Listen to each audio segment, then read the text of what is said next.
welcome to Alongside Lauren. I'm Lauren and I'm thrilled that we get to spend a little bit of time together this Sunday afternoon getting prepared for the week ahead. I had a really big week last week and it certainly doesn't look like that is going to be letting up in the week ahead. So I thought that I would get myself nice and organised by preparing a beautiful, I keep going to say pea and ham soup, but that is not accurate. And then I was going to say ham and red lentil soup, which is also not entirely accurate, because I ran out of red lentils, and so it's a mixture of red lentils, green lentils. There's a whole bunch of bits and pieces that are going in with that soup. But it's going to be delicious, I promise. It looks like it's going to be delicious, yes. This is my husband and sous chef Heath, and we're just going to get a few bits and pieces prepared, but we are going to be focused on the vegetable sides that are adorning our table for breakfast and for dinners this week. Heath doesn't understand why we need to have more vegetables when we're already having vegetable soup. So, in summary, we have a veggie stock-based vegetable soup with vegetables. Yes. And a side of vegetables. Yes. I fail to see the problem. Very good. Okay, I'm excited by it. Amazing. What are we making? So I have got some beautiful mushrooms that are sauteing away that we're going to be having with our breakfast. And I'm also going to roast up some cauliflower and broccoli and I think a little bit of red cabbage as well, which will sort of form a warm side salad that we'll have with our soup. So Heath will be a little bit sad about this, but if we didn't have like a carbohydrate in the soup, we probably would have had like a wee bit of bread or something on the side. But because we've got the lentils in the soup, we don't technically need an extra carb, sorry. So that is why we're having a side salad rather than like a wee bit of bread.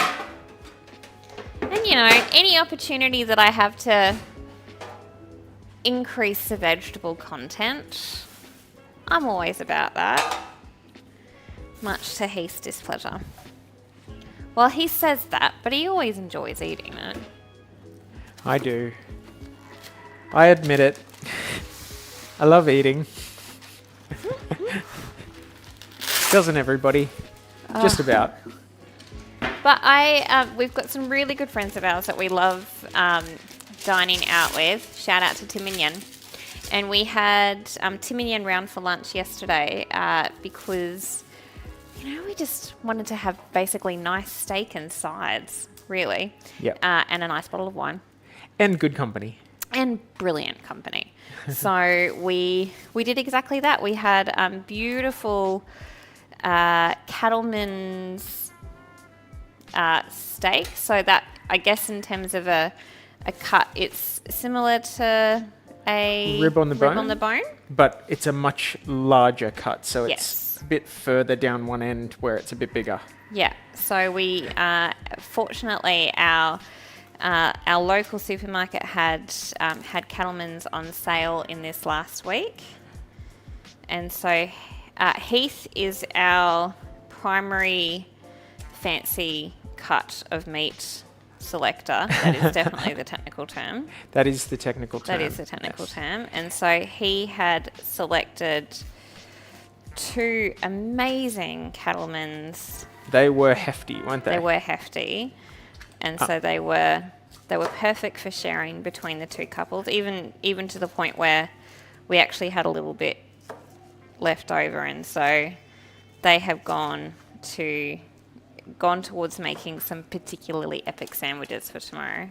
Before you go too far, what is it that you're doing at the moment? So, I quite enjoy, it's kind of like roasting the cauliflower leaves, but because I put them in underneath everything else that's going to roast, they almost like braise.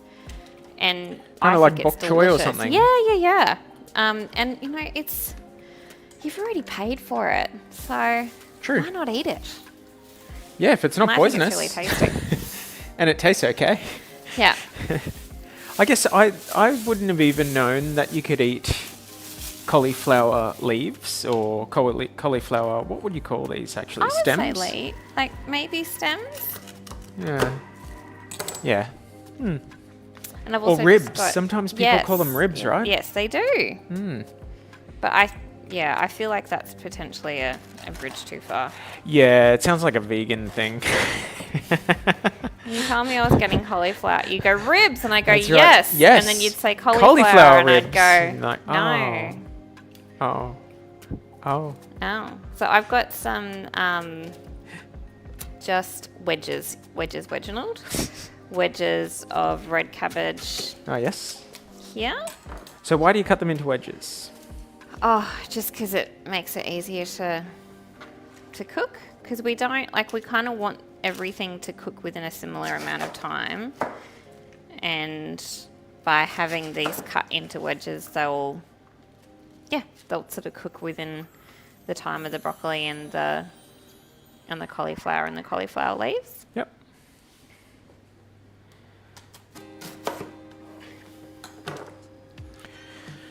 Now, can I get you a soft drink? I would love that. So Heath and I are in the process of preparing for our very first marathon, which we can now say is next month. Yo, we can. Yep. Yikes. And we are both fine with that. Yep. But it does mean that we're pretty thirsty pretty often. Yep. So we will have a bit of vino with some friends during Bible study tonight. Yep. But for now, maybe just something a little bit less full on. Cheers. You say less full on, but it's lurid orange. It is low sugar, but it tastes good. It is good.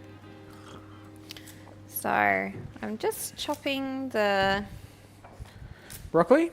broccoli into bits. So I have one pretty small cauliflower and two, actually if I'm honest, pretty small broccoli as well. Hence the cabbage making a surprise guest appearance. I've been finding that adding some sliced cabbage to our fairly epic, well, we normally would have salad rolls, but a couple of weeks ago we made burger patties, basically. Yeah. So we've really just been having Burgers burgers for lunch. But the burger patties are probably, if we were having burgers for dinners, for instance, I probably would have used more meat in the patties than what we have been having in our burgers for for lunches. But there's still plenty of meat in them. Oh yeah, definitely. And they have been amazing and delicious. And among the meat, there's other things in there, right? So yeah, so for Mother's Day, I'd made a gluten-free bread that was based on. Before you go cornmeal? further, what Yeah. did you just do then? All right, so because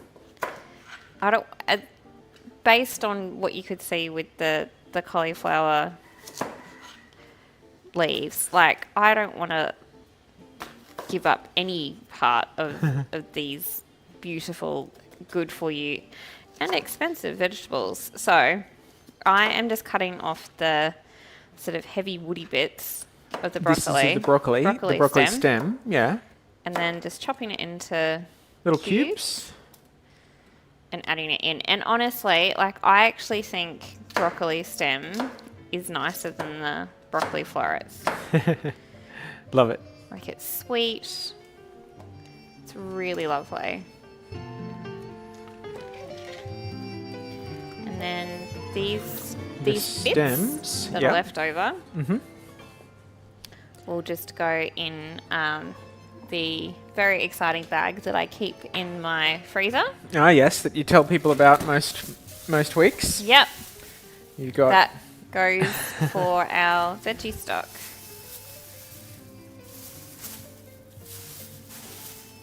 nice. Now that's looking pretty low at the moment. Yes, because I made a really nice sort of, well, it was kind of a veggie stock, but I also had put some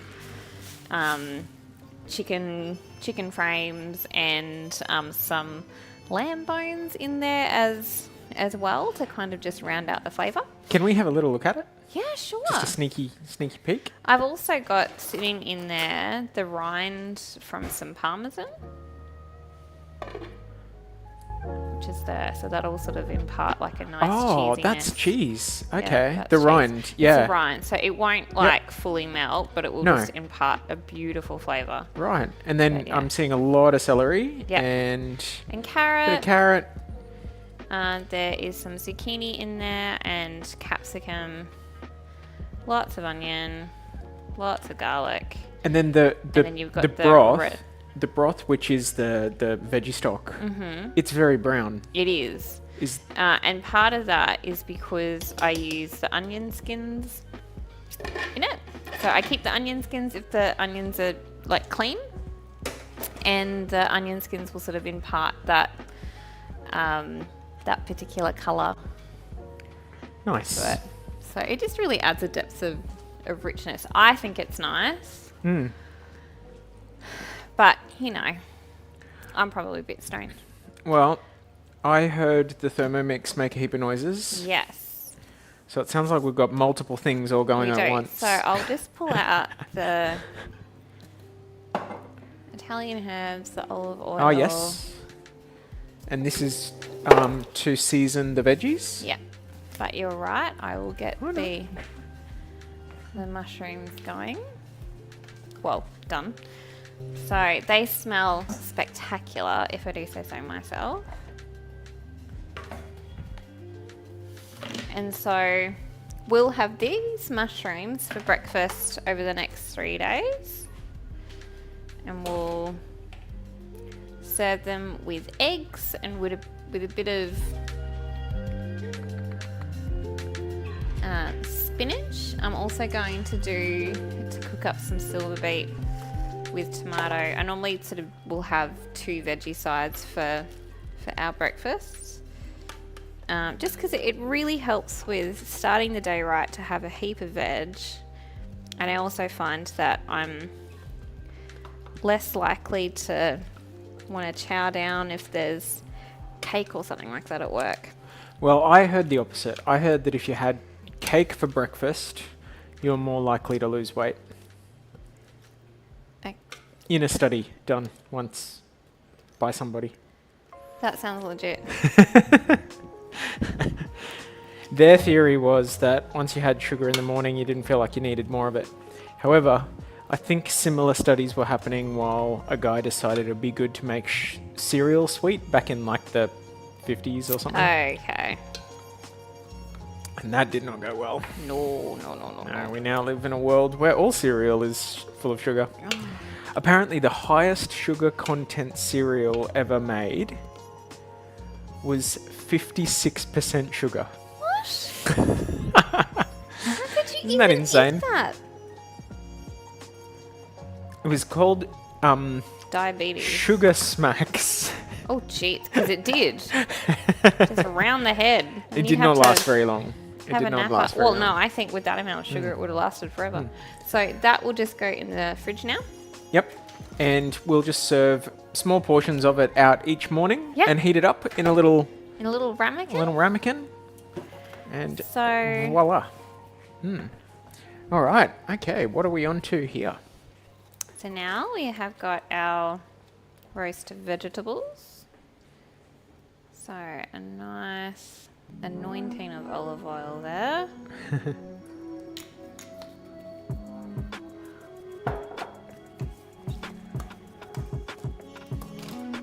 And how Italian herbs? I haven't done this for a long time.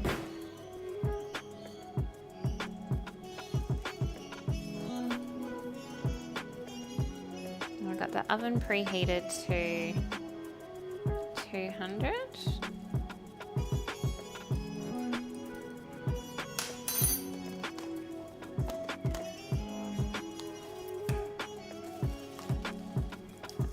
salt. And yeah, so this will just be a really beautiful, simple side salad that will serve with some spinach and kale leaves. A nice bit of salad dressing. And it will just be the perfect accompaniment to the perfect soup.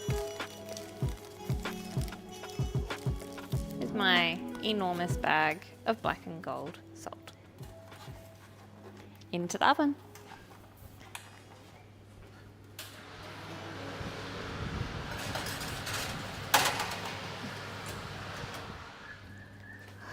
And while the oven does its magic for about 20 to 25 minutes, depending on how long it takes for that to get all beautiful golden brown, I'm going to keep on keeping on with getting bits and pieces prepared for the week. And I hope that you also have had an opportunity to do a few things this Sunday afternoon that future you will be ever so grateful for. And we can't wait to do it all again next week on Alongside Lauren.